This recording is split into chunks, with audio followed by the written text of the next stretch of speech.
Siya si Dirty Harry, ang berdugo ng Maynila, kilabot ng mga kriminal. Pero para sa kanyang mga nasasakupan, wala nang mas tapat pa sa serbisyo at laki sa puso. Yan si Mayor Alfredo Lim. Hard on the outside, pero sweet and soft on the inside. Mayor, pwede maghubad? Pwede maghubad?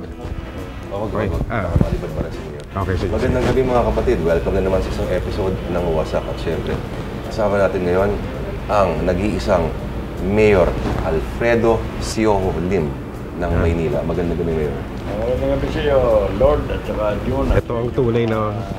Ika nga, mga tigahanga. Yan, tunay na idol. Tunay na bayaw yan. Tunay na bayaw. Oo, idol Laki na. lalaki. Oo. Ika-apat nila ng termino bilang alkalde ng Maynila. Does it get any easier? Alam mo, ang trabaho ng public official, mahirap na magaan. Kung walang problema, sitting pretty ka lang. Pero kung may mga problema, it becomes a challenge to you. As far as I'm concerned, mas mahirap para sa akin yung nasa bahay lang na walang ginagawa. Mas gusto ko pa, mayroong mga problema parang na-challenge ako. Mayor, 82 na kayo. Marami nagtatanong kung may balak pa ho ba kayong magpahinga. Ay, hindi pwede. Kasi sa 2013, tatakbo pa ako for re-election. Kung gugustuhin pa tayo ng tao. Mayor, tumakbo kayo dati na presidente. Wala kayong balak mag-presidente? Wala na. Age have caught up with me. Kaya dito na lang ako sa City of Manila. Mayor, sa tingin niyo, kung nanalo kaya kayo ngayon, kung nanalo kayo ng 98, anong klaseng presidente kaya would kayo? Dalawa lang naman ang campaign line ko noon . Pag ako nanalo, palalakihan ko yung Muntinlupa dahil sa dami ng mga tao na lumabag sa kanilang tungkulin. At pangalawa, yung anti-dynasty bill. Susulong ko ako yan. Parang nga nangyari doon, nag-backlash sa akin. Sabi ng mga public officials, kung sino-sino, teka muna, pakukulong pala tayo niyan . Huwag natin suportahan yan. Yun ang nangyari. Bakit mainit ho kayo sa mga dynasty? I don't believe na ang isang pamilya may monopoly ika nga sa paglilingkod sa bayan. Kaya ang problema, hindi naka-first base . Ang unang tatamaan dyan, kung baka sakali yung naging bisa nyo dati. Whatever it is, ang sinasabi ko lang, sana bigyan ng pagkakataon naman yung iba na maglingkod sa bayan. Paki-compare yung satisfaction that you get from serving in the Senate versus serving as city mayor. Siyempre, sa Congress, upper house, lower house, ang trabaho niyan, legislative. Para makagawa ka ng batas, pag nag-sponsor ka na isang bill, ang tagal. Kaya naisip ko, mabuti pa na bumalik ako sa executive function, police, NBI, mayor, executive yan . O pag may lalapit sa'yo, may problema, immediately, ma-actionan mo. Right then and there. Hindi ka doon sa kwan, maraming bureaucracy, maraming red tape. Ang pangalawa, nag-claimor na naman yung mga tao, pinuntahan ako sa Senado. Kung pwede, bumalik na ako sa mayorship. Ako naman, Mayor, nakita ko yung mga pictures sa labas. May mga naka-X. Tapos kayo lang yung walang X. Ano mo sabihin na, Mayor? Sumakabilang buhay na. Akala ko para ma-identify kayo na kayo. Hindi, pinapakita ko nga yun sa mga bisite. Just to remind me na mamamatay ka rin in some other time. Pero siguro, sinuswerte tayo, wala pang kumakatok sa pintuan natin . Because I believe in destiny, June, Lord, na... Handa na kayo, Mayor? Anytime. May naiisip na ba kayo, Mayor, kung sakaling lahat naman tayo pupunta doon? Yung epitaph. Epitaph, gano'n? Hindi. Bahala na mga tao kung paano nila tayo matatandaan. Greatest line niya na parang The law applies to all, otherwise none at all.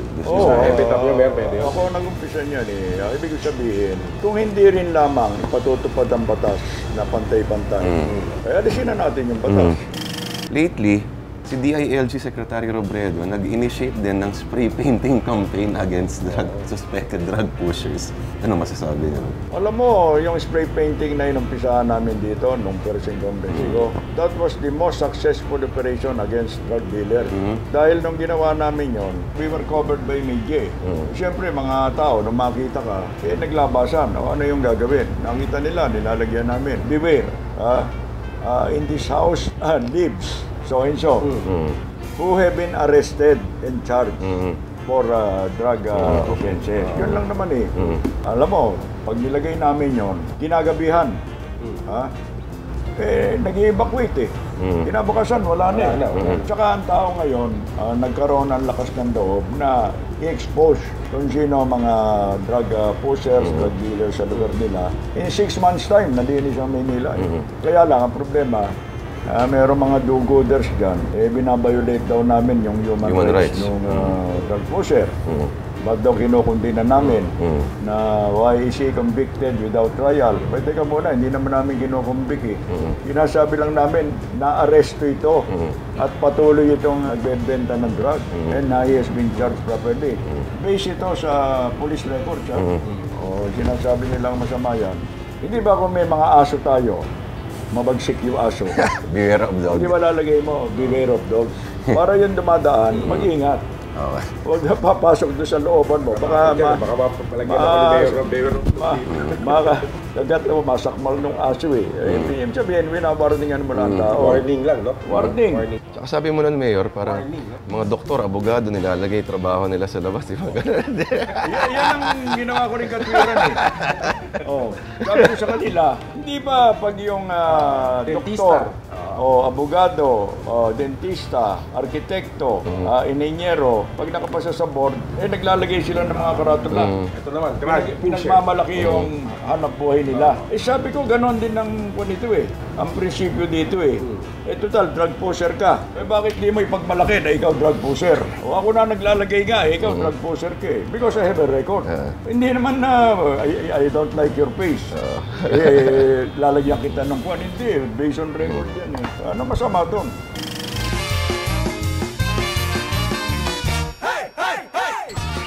Mga bayaw, ako nga pala si Bart.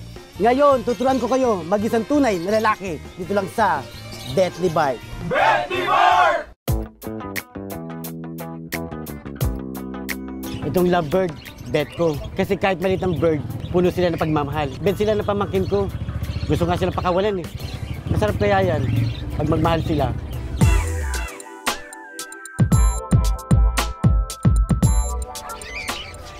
Itong rabbit na to, bet ko. Kasi ang cute-cute niya. Mapaglaro pa siya. At mabilis pa siya magparami. Ilang sandali lang, ang dami na nila. Di ba, Rapi? Ang cute-cute naman yun. Kiss, kiss, kiss, kiss, kiss, kiss, kiss. Kumain ka na ba? Itong kakatil na to, bet ko. Pag nakita ko itong bird na to, naalala ko tuloy yung tropa kong si Edwin eh. Sweet kaya kami. Minsan nga, sabay kaming maligo, matulog, at kumain. Kaso hindi niya na ako kinakausap eh. Ganyan na ganyan yung buhok niya, tayo-tayo. At pati ang tindig niya, tigasin talaga. Huwag ganun mga bayaw. Alam mo naman na mga bayaw kailangan close sa isa't isa, di ba? Di ba? Kakatil?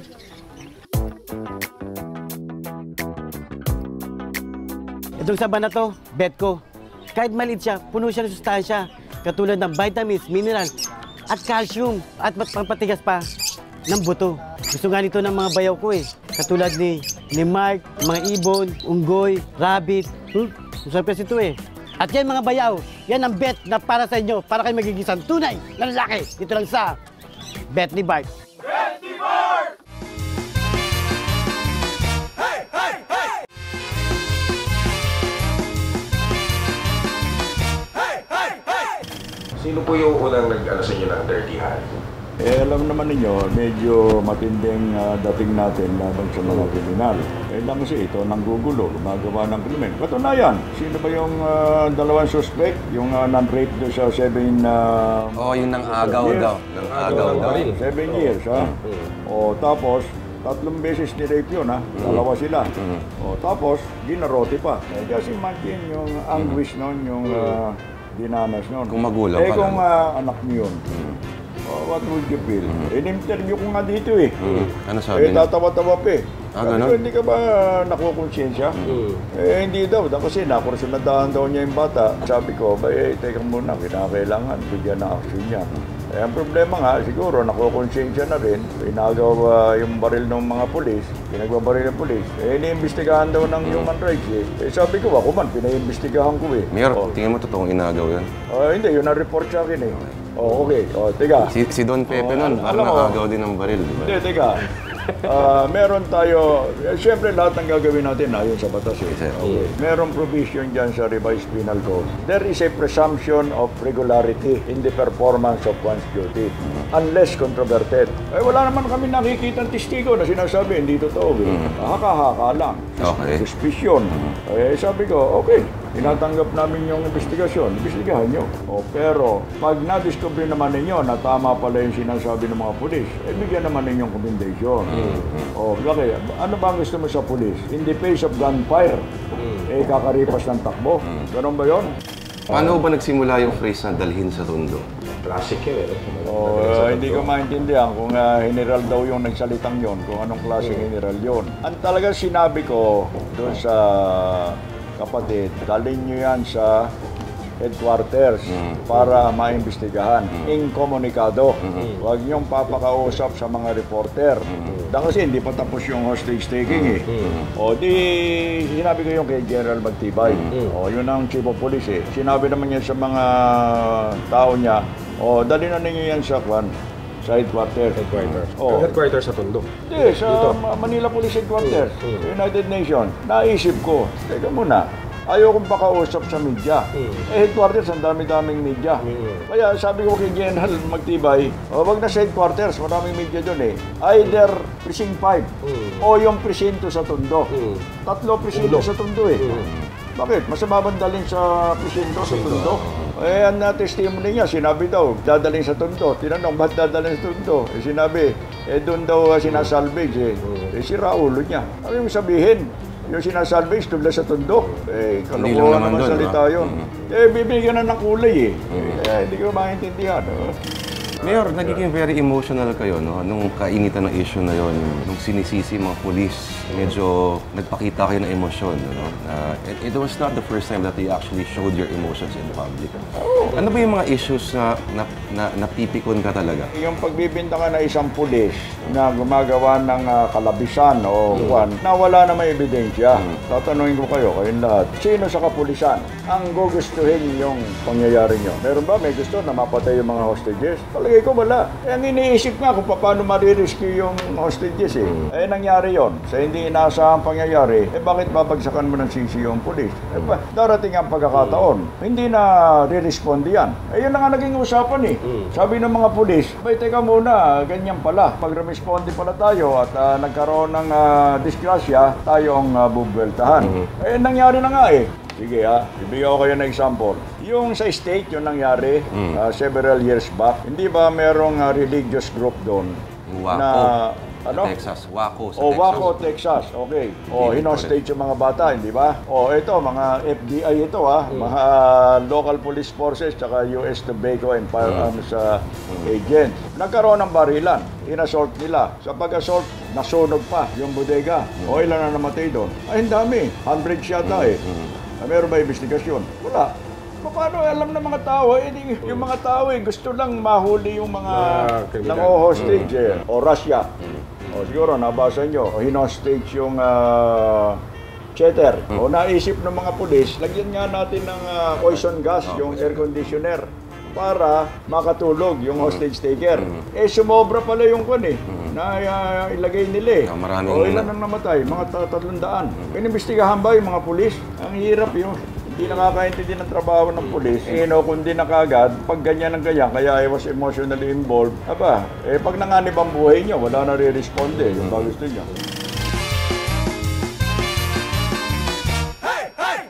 Ay, mga bayaw! Welcome na naman sa isang edisyon ng Pwe o Pulutang Wasak Espesyal. Diyan ka na naman, sus! Mga niluluto mo, sobrang simple lang Hirap-hirapan mo naman. Ganun. Kaya sa ating mga bayaw at hipag dyan, Pahiya. Tokwa na naman. Pahiya ako At baboy, tapos mga sisig-sisig, tsaka yung mga ulit-ulit na lang Hirapan mo naman, nakakaya. Darating pa yung mga bisita ko. Ngayon, pues, mga bayaw, ang ituro natin sa inyo ngayon ay tinatawag nating tuna with soda crackers. Hirap nga yun, Lord, Mahirap yan. Kaya kailangan tumawag tayo ng mga katulong. Ganun? Yung mga Ganun kilala ko bang pwede yan? Kailangan 4 na tao gumagawa nito. Sandali, silipin ko muna, baka nandiyan na sila.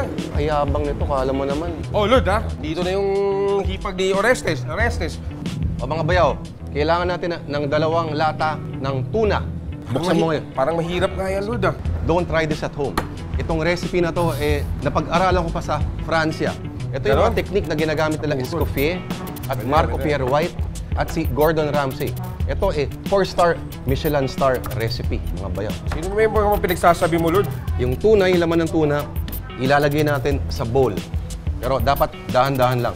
Isasama ba yung sabaw? Hindi. Konting-konting sabaw lang, pero yung Konti tuna lang. muna. Jun, habang ginagawa yan, kailangan ko ang yung skills sa kumuha ng asin at paminta. Parang ang hirap nga yung ginagawa mo, Lord, ah. Orestes, ikaw ang mag-asin lang. Up! Okay na. Kipaglotis, maglagay ka ng 2 kutsaritang sibuyas. Ano ang basis mo? Jun. Busy ba, oh? Pigaan mo ng kalamansi. Sasama ba natin yung buto? Hindi na. Hindi. 4 na kalamansi ang gagamitin natin. Ngayon. Dahan-dahan lang. Kailangan nating halu-haluin para magsama-sama lahat ang lasa. Kailangan pa ng paminta. Up! Dapat precise ang ating pagpapaminta dito sa ating tuna. Ikaw naman ang maghalo, Lotus. Kailangan ko ngayon ang iyong mga skills para magbukas ng ating soda crackers. Bubuksan mo yan ngayon. Pagkakuha mo lang sa supot, bibiyakin natin dito sa mga dotted lines. 1, 2. Paano? Dahan-dahan. Yeah. Dahan-dahan. Yun, no? Ayan. Perfect. Ikaw, Lotus. Yan. Sige, dotted line. Tapos, ihahalo natin ng dahan-dahan dito sa ating tuna.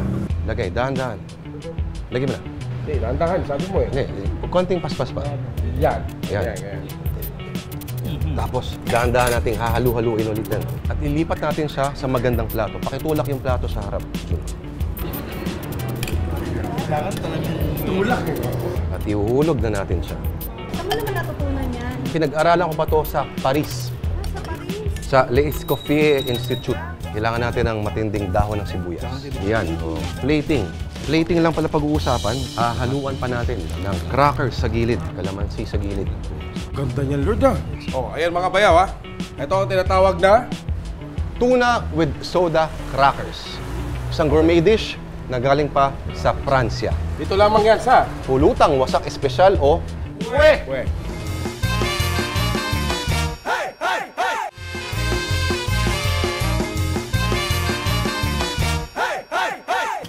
Nung during the crisis, Mayor, hindi ko alam kung masasaktan kayo dito dun sa mga bali-balita na Okay. nakatulog daw kayo doon.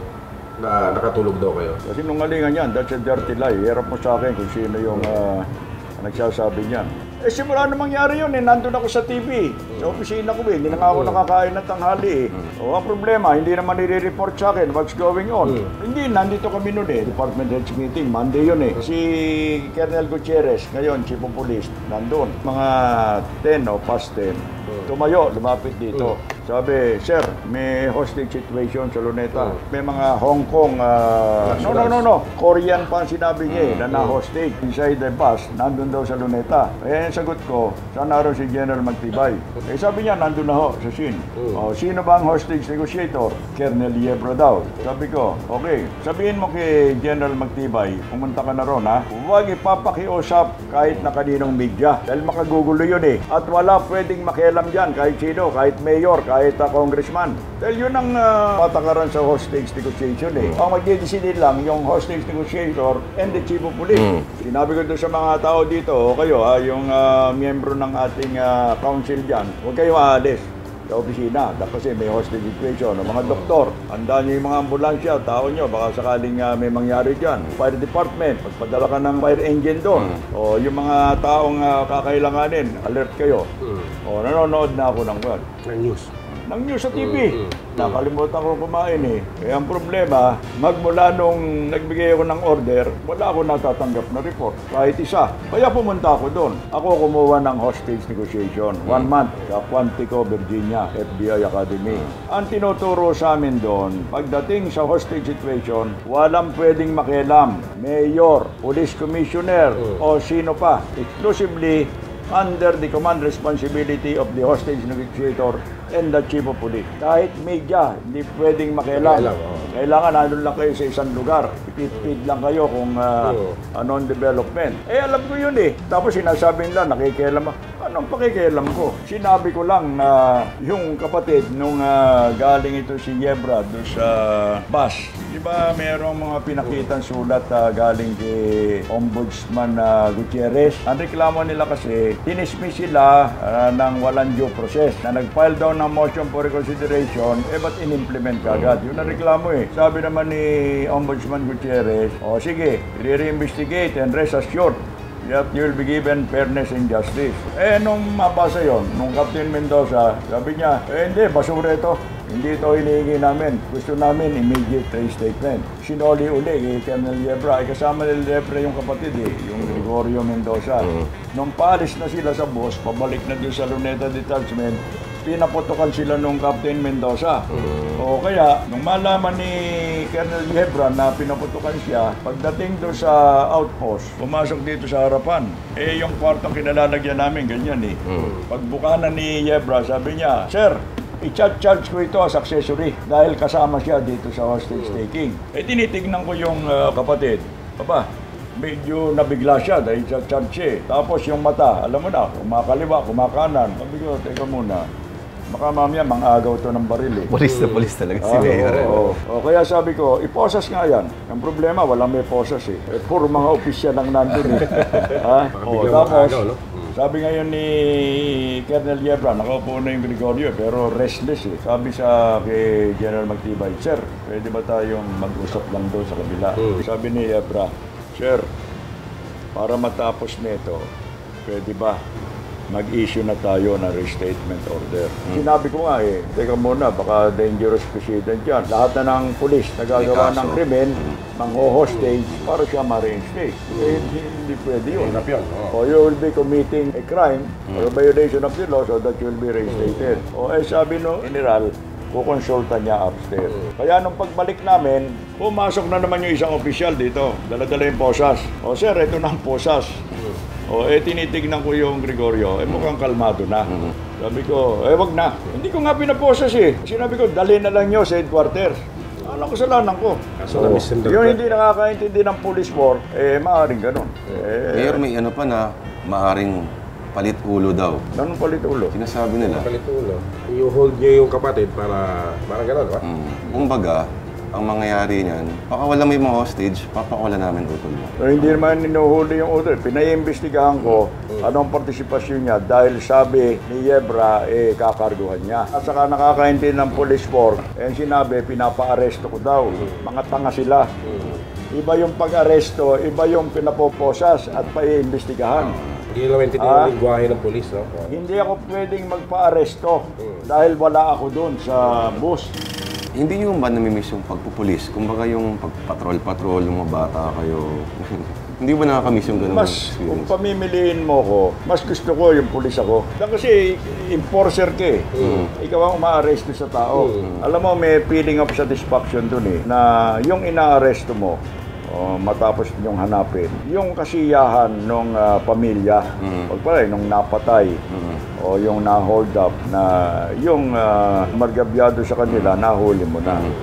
Tuwan-tuwa yun kaya, siguro, yun ang satisfaction. Yun ang satisfaction ko na nakakatulong ka sa tao, na ikaw ang tagapagtanggol ng naapi. Nung kabataan niyo, Mayor, paano kayo dumiskarte sa chicks? Alam mo, mahirap ang pinagdaanan kong buhay nung bata ako. Unang-una ako lumaki sa kalinga ng aking mga lola at lolo. Dahil yung mother ko nag-asawa, nung mamatay yung father ko. Magkamalay ako, nandun ako sa hospicio mga kasama namin doon, mga madre, mga Kastila. Malungkot ang buhay. Kasi itinago ako Nung malaman yung hanap yung lola at lolo ko, nung malaman na nandun pala ako, kinuha ko. Kaya palagay ko, grade 3 yata ako noon na magkamalay ako Sumarap ang buhay ko kasi may kaya naman yung lola at lolo ko Ang problema, namatay yung lola ko noong April 10, 1943, panahon ng giyera. Pinagkatiwala niya ako doon sa doktora nila, yung family physician, na ninang ko naman sa kumpil. Sabi sa akin nung ninang ko, kinakailangan. Kung gusto mo mag-aral, humanap ka ng trabaho. Bata pa ako noon 13, 14. Hindi, pero nung panahon ng Hapon, lahat ng sasakyan, kinumpis ka ng mga Japanese Army. Kaya yung mga pagkain galing sa probinsya, hindi makarating dito. Kung gusto mong bigas, kinakailan maglalakad ka hanggang Bulacan o hanggang Cavite para kumuha ng bigas. O, nagkakagutuman. Hindi pa kayo mga buhay nun eh. Doon makikita mo, nakabulagta sa Maynila. Tao, namamatay sa gutom. Sabi nung lola ko, kasi mga anak niya, mga nasa Bulacan eh, yun ang nagpapadala ng mga supply. Sabi sa akin, teka muna, mamatay tayo ng gutom. Kailangan gumawa tayo ng paraan. Magaling mahusay gumawa ng kakanin yun eh. O kaya kami gumagawa ng puto, kutsinta, biko. O yan. Nilalako namin yon kasama ibang mga pinsang ko. Swerte naman ako, binibigyan ako na isang bilao eh. Madaling maubos yung aking paninda. Pag naubos na, i-entrega ko sa lola ko. Magsishine naman ako. Sususahin kayo dati. Magsishine, gano'n din. Shine, kanya. Marami nagpapashine sa akin. Kaya marami akong pera. Pero binibigay ko naman sa lola ko. Ayun nga, namatay nung April 10. Wala tayong magawa. Bago mamatay ang lola ko, pinatawag ako, sabi niya, pangako mo sa akin na pipilitin mo makatapos ka sa pag-aaral. Huwag kang aasa sa mga kamag-anak mo o kahit kaninong tao. Kaya yun, nasa isipan ko na kailangan makatapos ako. Kaya first year high school up to fourth year, working student ako. Working student kayo.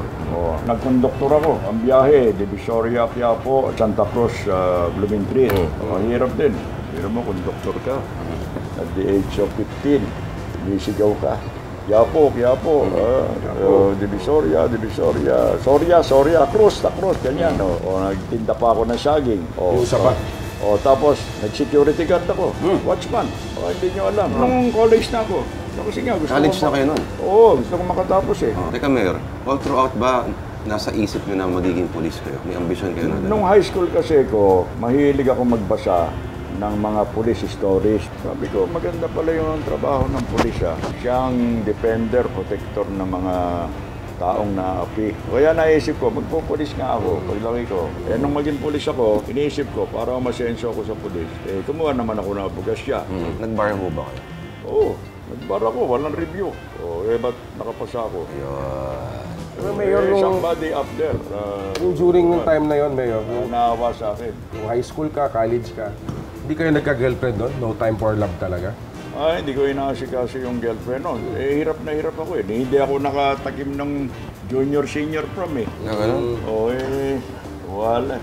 Hindi pa naman huli ang lahat, Mayor. Hindi, teka muna. Kasi nga, siyempre, pag pumunta ka sa Sayawan, Hindi kayo mati ng dibo, Mayor? Wala. Hindi kayo naka-18 roses? Siyempre, kailangan bago damit eh. Bago sapatos.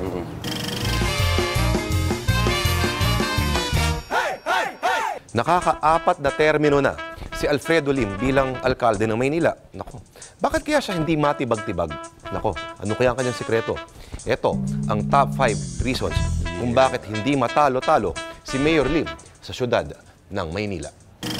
Sa number 5, palagi niyang nako-corner ang Filipino-Chinese votes sa Chinatown. Ang dahilan, hindi kasi siya nagsispray paint sa mga bahay ng hinihinalang drug pushers doon. Pero hindi dahil sa human rights. Mahirap daw kasi mag-spray paint ng Chinese characters. Sa number 4, pati yung mga namimirata ng peking DVD sa Quiapo, sumang-ayon sa kanya. Sumang-ayon sila sa pagpapasara ng mga tindahan ng mga ito sa Quiapo. Okay lang naman daw sa kanila dahil peking Blu-ray na ang uso ngayon. Blu-ray. Sa numero 3, maraming kumitang punerarya nang maglutangan ang mga detato na bangkay sa mga estero ng Maynila noong dekada 90. Sa number 2, naging popular siya sa mga ginang, sa mga misis, nang ipasara niya ang mga red light district sa Maynila. Paano kasi naging mas ma-aksyon ang love life nila. Si Mister umuwi lagi, mas maaga, di ba? At ang number 1 na dahilan kung bakit hindi matibag-tibag si Mayor Lim sa syudad ng Maynila, yung orasan, higanting orasan sa may City Hall. Balak niyang gawing digital.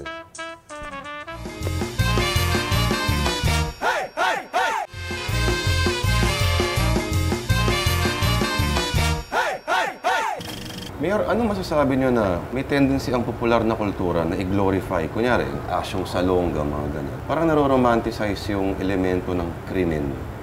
Ano masasabi nyo sa ganun? Personally, hindi ako sang-ayon dun eh. Ang dapat i-glorify yung mga bayani ng bayan. Sila Bonifacio, Dr. Jose Rizal, Mabini, o lahat ng bayani natin, yun ang dapat i-glorify. Bakit yung kriminal? Mga bentang O, hindi yung mga bata, isipin mabuti pala maging kriminal eh. May isa sa pelikula yung buhay ko eh. Yung mga pelikula nila Rudy Fernandez, mga Ramon Revilla, mga ganun. At si Rudy Fernandez ay ang daming mga pinortray na mga ganong klaseng characters. At siya rin ang nag-portray sa'yo. Hindi naman ako kriminal. Pinortray niya ako noong 1978, ang title, Manila, Alfredo Lee, Manila Police. Yung mga unang taong ko sa police. Si Eddie Garcia, hindi lang naman siya 89. Si Ramon Revilla, Senator, yung ama ni Bong. Siya rin gumanap doon sa pelikula ko na Target, General Lim. Tapos si Eddie Garcia naman noong 1997, Batas ng Maynila, Alfredo Lim. Pero yung trabaho ko bilang pulis, Anong taon yun meron una kayo naging pulis? 1951. Meron ang sekreto nyo sa inyong excellent health. Mukhang mahuuna pa kami ni John sa inyo. Wala ko iniisip na masama sa kapwa. Wala na akong ginagawang pang-abuso sa kapwa. Ako nga nagtatanggol sa mga inaapi.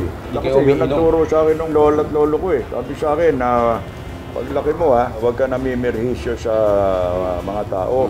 Bagkos, kung makatutulong ka, tumulong ka. Nandun sa mind yun Kaya yun ang ginagawa ko naman. May iniinom mo ba kayo mga special na mga suplemento? Wala, hindi ako umiinom ng vitamins Hindi nga. Never. Beer, Gatas, umiinom ako. Beer, nagbibiro mo kayo? Kumisan, isang basong beer o wine. Sa mga cocktail, sa embassy, mga 1 shot, 2 shot. Balita Pero ko. yung maglalasing, Mayor, balita ko mga hilig yung isa pagkain, mga bagoong, mga talong, mga ganun. nilagang talong o nilagang kangkong. Talbos ng kamote. Talbos ng kamote. Adobong kangkong. Baboy, di kayo kumakain baboy. Kumakain. Sarap yun, lechon. Lechon. Basta may lechon dyan, tatakadahan natin yan. Tatakadaan. Si Mayor, pag maraming piyesta, siyempre imbitado siya lagi sa mga ganun. Hindi, yung mga iba nga sinasabi, lakas naman ng loob mo. Kumakain ka ng lechon.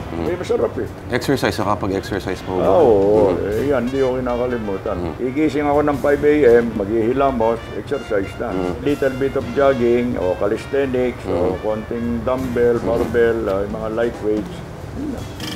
Sa mga kapatid po natin dyan na may balak gumawa ng masama, mga krimen. Huwag na kayong gumawa ng masama. Dahil pag kayo gumawa ng krimen sa Maynila, lalo na yung mga kahintik-hintik o na karumal-dumal o karumal-dumal na krimen, may paglalagyan kayo dito sa Maynila. Sa Tondo po ba? Mabuti pa, law-abiding citizen. Bakit Tondo, mahusay na lugar yan, nasabi ko na sa inyo. Lugar ng mga bayani yan, si Bonifacio, dyan na pinanganak o si General Macario Sakay, yung ayaw sumuko sa mga Amerikano. Ang lihitimong tiga-Tondo, puro matitino, mababait na mga tao. Alam nyo kung bakit nagkaroon lang ng bansag na may magulo sa Tondo, yung after World War II. Dahil yung iba, mga tiga-Visayas, Mindanao, nagpuntahan dito, akala makakahanap ng trabaho, walang makitang trabaho, anong gagawin nun? Walang trabaho, kakain yun Kaya nakakaisip kung ba ng krimen. Hindi pa uso aeroplano nun Sa pier, North Harbor. Doon dumadaong Kaya una nilang makikita yung Tondo. Doon na lang sila sa Tatayo ng mga shanties, yung iba na-involved sa snatching. Kasi nga, nagugutom kala tuloy, ang mga tiga-Tondo, mga hindi maganda ako ganyan. Sa Tondo man ay may langit. Sabi ko sa inyo, kung pista ng Tondo, nakatalo ba kayo doon? Sa lahat ng kapistahan sa buong Maynila, lalahatin ko na hindi tatalunin ng Tondo sa kagandahan loob ng likas na tiga-Tondo. Dahil doon, kahit mahirap na tao, pipilitin niya na magkanda. At everybody is welcome. At masaya. Lahat ng tao nasa kalsada nagsasaya. Ba't ganon? Bakit mahilig sa kasayahan, sa kapistahan? Kung talagang masasama yung mga tao doon. Last na lang, Mayor. Ano yung favorite place sa Maynila? Nung araw, Luneta. Luneta. Kasi walang gastos doon. Yung ngayon, Mayor. Baka pamamasyal ka. Luneta pa rin. Kasi yun ang pasyalan ng mga mahihirap Pumunta kayo doon, kung linggo, Fiesta Official, dami-daming tao. Dadala ng mga pagkain, dala kasama yung mga anak. O, nagpipiknik sila doon. O, yung Baywalk sana. O, di ba, nung pag-iba ko yung mga beer houses doon. O, meron Yung mga... sabi mo yun, maganda daw yun ah. Yung beer house. Yung sa Baywalk, oo. Ang maganda doon yung Manila Bay. Di ba, pinagmamalaki natin yung Manila Bay Sunset. Sinasabi natin ang pinakamagandang pagluwag ng araw doon. Maganda naman talaga eh. Tapos lalagyan mo ng mga bahay na beer houses. Di natakpan na yung Manila Bay. Pero ngayon, Mayor, tinutulugan siya ng mga pulubi tsaka ng mga nagmamasahe. Oo nga, fortune kasi, tellers, parang Quiapo na siya. Hindi. Dahil kasi nasira hindi ba? Nung bagyo. Ginagawa na. Oras magawa yan, I think next month tapos na eh. Wala na kayo makikita ng street people doon dahil pinara-round up ko na eh. Mayor, last na lang. Kayo ba nanonood kayo ng show na Maynila? Kung ganito, mahal kong Maynila. Hindi ako nakakapanood ng gano'n eh. Pinapanood ko kasi mga news, mga police stories. Love story na yun, nanonood kayo love story. Kahit sinong tao, mahilig sa pagmamahalan. Yeah. Ayun nga sinasabi ko eh, lahat tayo kinakailangan maging magkaibigan, magmahalan sa isa't isa. I-respeto nyo ang mga tao para kung may problema, ipag-usapan ninyo peacefully. Hindi pwede yung gagamitin sa lakas, sa tahas. Hindi pwede yun eh. Dapat peace be with you. Kinakailangan tahimik at lahat masasaya. Hindi yung naninira ka ng tao.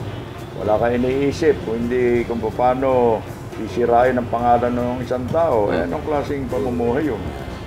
Mas magaling, mind your own business, igalang mo yung buhay ng may buhay, wag kang makialam doon para walang gulo, yung chismis-chismis. Yan ang pinag-uumpisahan ng basag ulo eh. Pag basag ulo, makulit pa rin, Mayor? Lahat ng kriminal sa Maynila may kalalagyan. Mayor, peace be with you. Mayor. Also with you. Ay, mga bayaw ito, si Mayor Lim. Peace be with you. Wasak na wasak. Wasak. Buti hindi nawasak yung camera mo.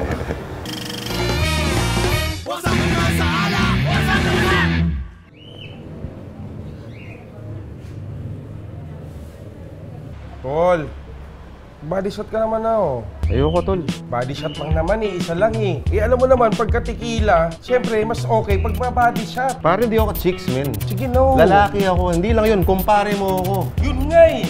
Kumpare kita, di ka na nga dumating dun sa binyag ng anak ko. 15 taon na tayong magkakilala, tapos ganyan ka pa, body shot lang, ayaw mo pa. Sige no, 10 seconds lang. Body Direto shot lang. men, aminin ko na sa'yo. Tatapatin kita.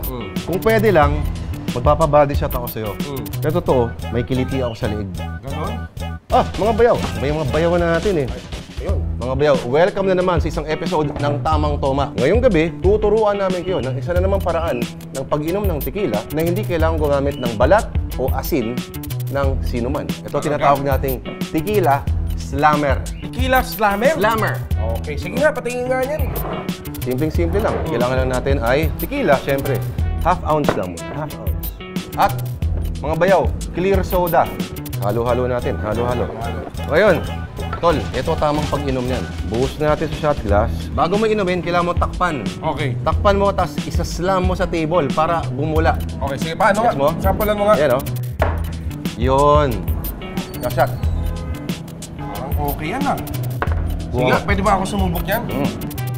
Ayan, ayan. Yun. Yan, sa tagag. Yan, oh. Sarap ah. Nakalimutan mo na ako i-body shot. O gusto mo pa rin ako i-body shot? 10 seconds lang. Sige na. Ayun ako. Sige na nga. Bigay na yan. Ayan na. O sige, sige, sige. Body shot na yan. Papahig ako, Oh. pero off-cam. Oh, sige, sige, sige. Tama. Okay. Yung mga bayaw, tequila slammer. Sana may natututunan kayo dito po sa ating Tamang Toma. Okay, game? Okay, game. Okay, teka. Cut. Sige. Cut! Pare, nag-roll pa yata yung camera eh. What's up,